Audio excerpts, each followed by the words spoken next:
Halo semua, akhirnya CPU yang selalu saya buat untuk build idea di channel ini ada stok di kedai yang berdekatan dengan saya. CPU ini atau yang AMD panggil APU, Processor with Graphic, ini first time lah saya try pasang dan pakai CPU ni. Sebelum saya try sendiri pun, saya aware juga dengan performance dia lah. Sebab banyak juga orang yang buat review pasal APU ni.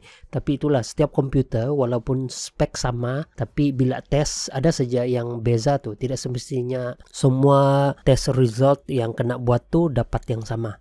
Oke, sini saya dah tunjuk sikit cara pasang, dan untuk build ni sebab mau berhabis budget kan, saya tidak beli dan pakai casing. Saya tahu memang tiada orang mau casing yang buruk. Itulah sebab kalau mau beli casing yang cantik, belanja pun naik. Untuk sementara tiada casing pun boleh juga. Sengaja saya buat macam ni sebab banyak yang mau beli gaming PC tapi spending terhad. Jadi boleh buat macam ni. Yang penting PC berfungsi dan dapat pakai dan dapat main game. Kalau PC boleh upgrade pelan-pelan. Setiap bulan kita boleh beli patch dan upgrade PC kita sampai puas hati. Oke, pasang PC tidak susah. Apalagi budget PC macam ni, senang dan cepat. Oke, mula-mula lepas keluar tu motherboard, sini saya terus cek tu mounting bracket untuk CPU cooler. Biasa AMD motherboard dia ada dua mounting bracket hitam. Ikut apa cooler yang kena pakai, biasa mounting bracket ni akan kena buka. Tapi kalau tengok Athlon punya CPU cooler tadi, mounting bracket ni tidak perlu buka sebab dia perlu. Oke, kalau AMD CPU, kebanyakan AMD CPU kita kena hati-hati juga sikit. Jangan sampai pin bawa prosesor ni bengkok atau patah kalau kita buka dia dari kotak. Sebelum letak di motherboard, buka lock handle CPU ni. Lepas tu tengok arrow dekat prosesor dan juga di motherboard. Biasa di motherboard bentuk arrow atau bulat macam ni. Pasang ikut arrow tadi di tempat di mana arrow atau dot yang ada di motherboard. Masuk CPU, kemudian lock dia balik. Lepas tu ambil CPU cooler dan pasang. Untuk CPU cooler ni, thermal paste tidak perlu sebab di cooler ni sudah ada pre-apply thermal paste. Jadi tidak perlu lagi kita letak thermal paste. Pasang cooler ni senang sih ya, dia main sangkut saja macam ni. Cuma sebelum pasang tu pastikan wire untuk CPU cooler tidak jauh dari tempat sambungan di motherboard. Saya rasa paling senang lah pasang ni CPU cooler. Dia sama macam pasang Intel punya CPU cooler. Kalau Intel dia main cucuk dan lock saja. Kalau yang ini dia sangkut dan turun naik sejak locking handle biru ni. Lepas tu lock. Turun, sangkut dan naik balik untuk lock. Lepas sudah pasang CPU cooler, jangan lupa sambung wire CPU fan ni. Oke, lepas tu pasang RAM. Pasang RAM senang sajalah. Tidak perlu banyak explain kalau pasang RAM. Untuk build ni saya pakai 8GB RAM. Kalau APU lagi banyak capacity RAM lagi baik. Sebab integrated graphic dalam CPU ni, dia akan share RAM memory dengan CPU. Jadi makin banyak makin baik. Cuma itulah, mau beli besar capacity RAM, belanja dan budget pun naik. Inilah salah satu kelemahan kalau pakai prosesor macam ni. Oke, untuk SSD, sini saya ada beli 256GB SSD yang saya pun tidak pernah dengar dia punya brand. Tapi murah, 256GB lagi. 100 lebih saja harga dia murah. Kalau spending terhad, brand tidak kisah tuh kalau SSD. Yang penting besar capacity dan boleh install banyak game. Oke, oleh sebab build ini tiada casing, jadi ini build beginilah. Power supply pasang di sebelah saja. First sambung 24 pin, pastikan betul-betul masuk. Ini paling penting nih. Kemudian sambung 4 atau 8 pin CPU power. Bergantung dengan motherboard, ada yang 4, ada yang 8. Untuk motherboard ini dia ada 4 saja. Lepas tu sambung SSD tadi. Untuk semua sambungan ni, semua kabel-kabel, power supply dan motherboard akan bagi. Power cable dapat dari power supply, SATA cable dapat dari motherboard. Kita tidak perlu beli additional cable lagi tu, semua kena provide. Kalau open air build macam ni, tempat yang paling proper untuk letak tu motherboard, pakai saja kotak motherboard.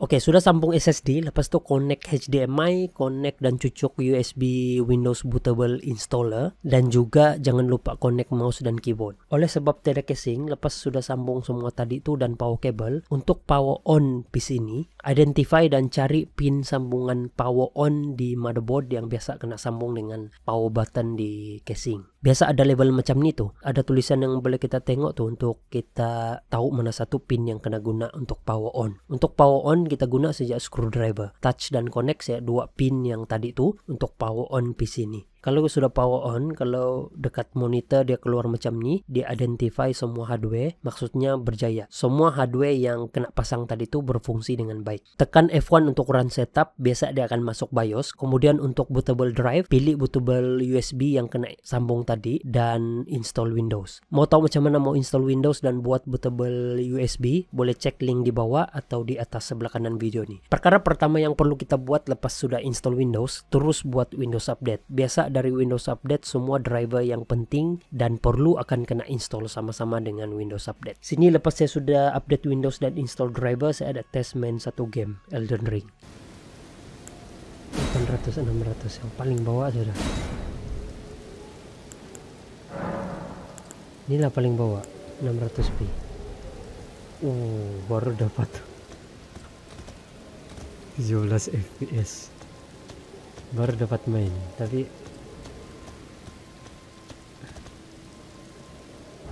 800p sistem. Ada smooth sedikit lah.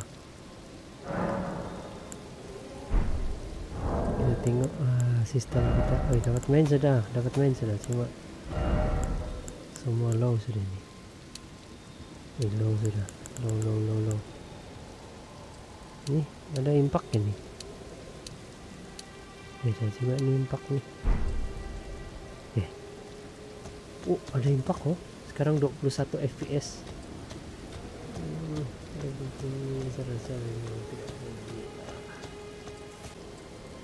Athlon boleh namanya, Elden Ring Athlon lah.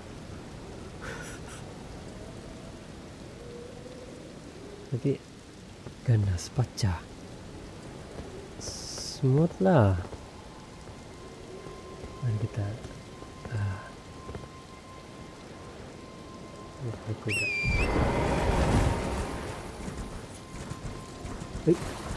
Hilang tu kuda, tidak kena renda. Kuda tidak kena renda. Musuh, kita cari musuh. Itu lah. Tidak main lah kalau begini. Sepatutnya ada. Tengok tu api saja nampak. Ada musuh tu ada guard. Inilah paling rendah 800p. Tengok tu kuda pun dia tidak boleh rendah.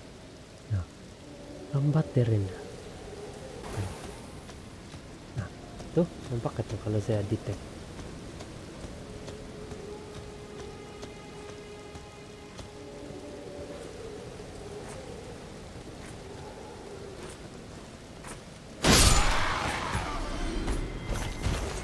Baru keluar.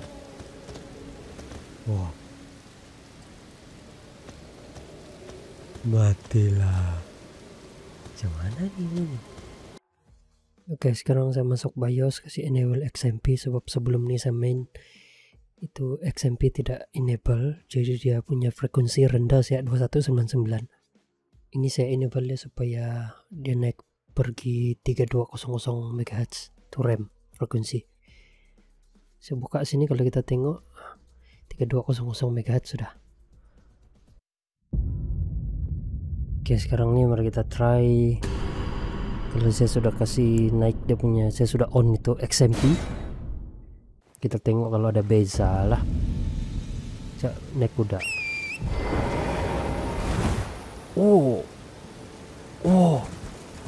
Ada beza tengok.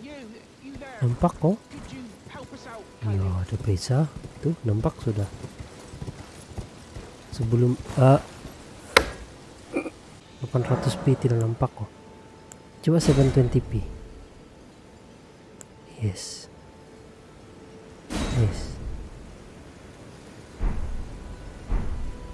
tengok macam mana 720p. Ya, ini kuda masih lagi dia tidak render. Tapi 720p dapat juga sudah. Lepas sudah kasih naik dia punya. Mana nampak, tengok invisible.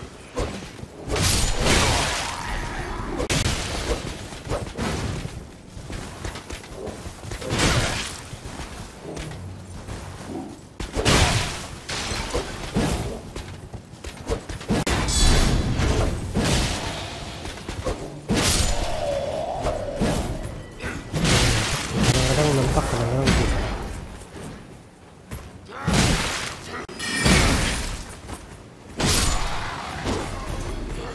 Memang sistem berlain-lain tuh. Ada orang dapat result yang oke, Jam sembunyinya dapat main pun tidak nampak tuh musuh. Kuda sendiri pun tidak nampak. Cemana tuh? Gitu. Ayo.